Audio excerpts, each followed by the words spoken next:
Facteur essentiel de croissance économique, l'agriculture représente une bonne partie du produit intérieur brut dans certains pays en développement, dont la Mauritanie. C'est conscient de cela que les autorités ont décidé, sur instruction du président de la République, de faire du secteur agricole le principal levier pour la réalisation de l'autosuffisance alimentaire, au moins pour les céréales et les produits maraîchers. Pour acter cette volonté, le gouvernement a pris un certain nombre de mesures visant à garantir le succès de la campagne agricole. Les ressources allouées au secteur de l'agriculture ont été renforcées afin de réaliser les principaux objectifs et assurer une véritable relance d'un secteur longtemps plombé par des politiques irréalistes et des moyens dérisoires inappropriés. Autre nouveauté dans cette optique de relance, la campagne agricole 2022-2023, lancée à partir de cette zone pluviale pas assez productive, laissée pour compte et pas très concernée par les programmes et projets de développement agricole. هو دعوة موجهة لكل رجال أعمالنا من أجل أن تتكاتف جهودهم في إطار مبادرة خاصة يتم إطلاقها سريعا من أجل الاستثمار في القطاعات ذات الأولوية في تحقيق اكتفاء ذاتي لبلادنا كيف الزراعة. Pour matérialiser davantage cette volonté, le gouvernement a pris un certain nombre de mesures visant à garantir le succès de la campagne agricole 2022-2023. Ainsi, les ressources allouées au secteur de l'agriculture ont été renforcées afin de réaliser les principaux objectifs et assurer une véritable relance d'un secteur longtemps plombé par des politiques inadaptées et des moyens insuffisants. La nouvelle approche, qui se veut inclusive, touchera toutes les filières et tous les acteurs qui seront sensibilisés sur l'importance de l'agriculture, sur la diffusion des bonnes pratiques agricoles pour que les agriculteurs produisent plus et mieux afin de rendre l'agriculture plus propice à l'investissement et à l'émergence d'une agro-industrie nationale. Autre nouveauté dans cette optique de relance, la campagne agricole 2022-2023 sera lancée à partir d'une zone pluviale souvent laissée pour compte et pas très concernée par les programmes et projets de développement agricole. La campagne agricole 2022-2023, qui se singularise par son exhaustivité et son ambition d'augmenter la production et la productivité, constitue le point de départ de 3 événements simultanés. Le lancement de la campagne agricole 2022-2023, proprement dite, l'initiative de mobilisation nationale pour le développement de l'agriculture en Mauritanie, la caravane de sensibilisation et de diffusion des bonnes pratiques agricoles étalée sur 6 mois. L'ensemble de ces efforts, entrant dans le cadre de l'initiative de mobilisation nationale pour le développement de l'agriculture en Mauritanie, seront poursuivis et renforcés au cours des 3 prochaines campagnes 2022-2023, 2023-2024, 2024 et 2025 et porteront sur toutes les filières agricoles, culture pluviale et de décrue, riziculture, maraîchage, phéniciculture, culture du blé et des forages.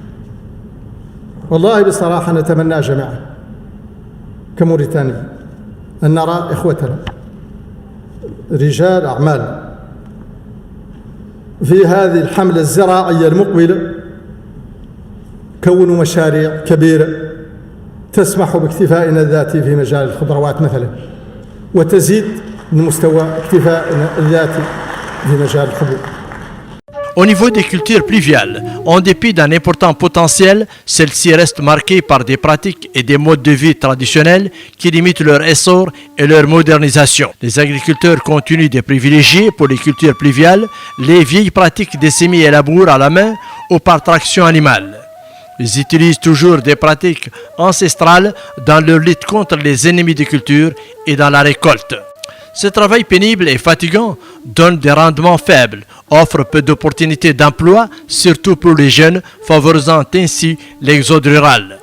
Pour pallier cette situation et donner une plus-value à la production agricole, plusieurs innovations techniques sont envisagées. Introduction des semences améliorées, introduction progressive de la mécanisation, motoculteurs et tracteurs particulièrement dans les filières pluviales, maraîchères et foragères, système de collecte, conservation d'eau, système d'irrigation économe d'eau, un vaste programme de construction et de réhabilitation des barrages entamé depuis 2020, complété par celui des digues et diguettes dans le but d'atténuer l'impact des changements climatiques et accroître la production agricole. Dans le cadre de la campagne agricole, le commissariat à la sécurité alimentaire a contribué aux efforts d'appui à la production agricole à travers la réalisation de clôtures sur une superficie de 283 km de terres arables, la construction de 221 barrages et diguettes pour l'aménagement de 4450 hectares de superficie agricole. Le CSA a également procédé à la distribution de 81 motopompes et plus de 1500 outils agricoles. Il compte aussi procéder à la clôture de 296 km et la réalisation de 224 barrages et digues qui permettront l'aménagement et la réhabilitation de plus de 4787 hectares de terres agricoles ainsi que la distribution de plus de 1400 outils agricoles, 420 charrues et 320 tonnes de semences.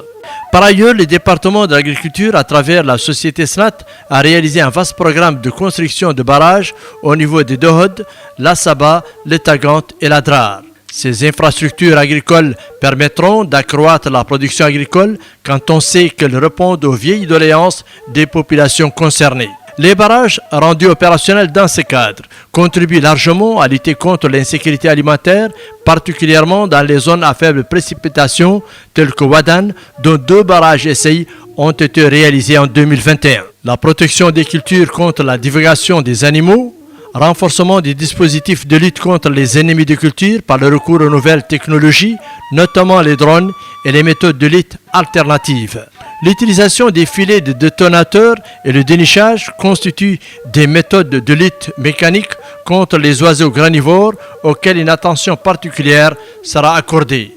Renforcement des dispositifs de vulgarisation et d'encadrement technique de proximité pour contribuer à la diversification et à l'amélioration de la productivité. Dans le domaine de la culture du riz, d'importants efforts ont été déployés au cours des dernières années en termes d'aménagement de périmètre, dont celui de Chichi au Trarza, réalisé en 2020 et dont le coup d'envoi a été donné par le président de la République, M. Mohamed Cheikh Al-Ghazouani, en 2021. Aménagement des axes hydrauliques ainsi que leur entretien à travers la Société nationale pour l'aménagement des terres agricoles SNAT, désenclavement et électrification des zones de production.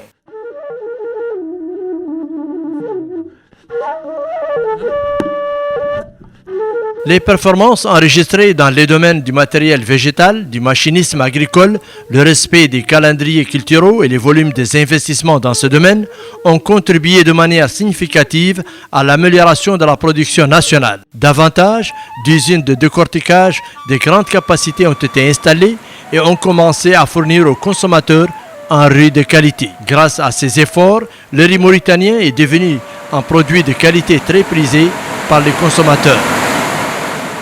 L'appel du président de la République, lancé à l'endroit des hommes d'affaires en avril 2022 pour investir dans ce secteur, contribuera à booster l'activité agricole en général et la riziculture en particulier.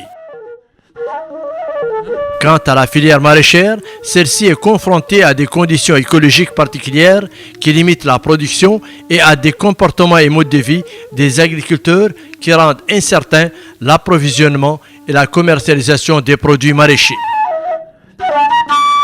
C'est dans ce cadre que le département de l'agriculture a pris un certain nombre de mesures visant à augmenter les superficies et à introduire des innovations pouvant contribuer à l'amélioration des rendements des différentes spéculations maraîchères. Mécanisation adaptée, choix des sols appropriés aux différentes cultures maraîchères, utilisation d'une irrigation économe en eau et efficace, introduction des serres, utilisation des semences hybrides, utilisation d'une fertilisation adéquate et de qualité, construction de centres de conditionnement et de conservation des produits maraîchers. Cette composante nécessaire à l'alimentation et à la santé sera également soutenue par les efforts du secteur privé. Un partenariat public-privé a déjà été conclu dans ce sens et suscite davantage d'intérêt.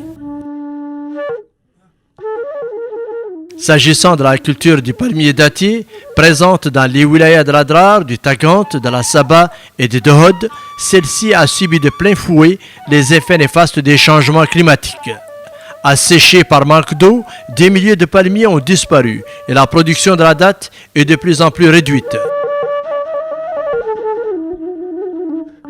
Des mesures urgentes ont été prises par les services compétents du ministère de l'Agriculture pour réaliser et équiper de nouveaux forages pour assurer l'irrigation des palmiers et des cultures associées. De nouvelles techniques culturales ont été introduites dans les palmeraies nouvellement réalisées. Elles tiennent compte du choix variétal, du respect des écartements, des techniques d'irrigation économe d'eau, de la fertilisation et du traitement et de la protection des récoltes. Les superficies cultivées ont été multipliées et l'accès à la propriété foncière pour ceux qui n'en avaient pas est rendu possible. Mieux encore, la société Toumour Mauritania travaille d'arrache-pied pour donner à la date mauritanienne une valeur ajoutée à travers la conservation des produits, son emballage et sa transformation. Aussi, le laboratoire d'Atar fournit des rejets de bonne qualité et assure une lutte efficace contre les ennemis du palmier dattier. D'autres cultures stratégiques pour le pays, comme le blé et le fourrage, commencent à occuper une place de choix dans les plans et stratégies du département de l'agriculture. La présente campagne agricole 2022-2023 marquera un bon départ pour ces deux filières. Des initiatives privées ont réussi dans le domaine des cultures fourragères et maraîchères en réponse à l'appel du président de la République visant une plus grande implication des investisseurs privés dans les efforts de diversification et de modernisation du secteur agricole. Une caravane sillonnera 6 mois durant les différentes zones de culture. Elle sera l'occasion de faire l'état de lieu et de dégager les ébauches de solutions auxquelles l'agriculture fait face.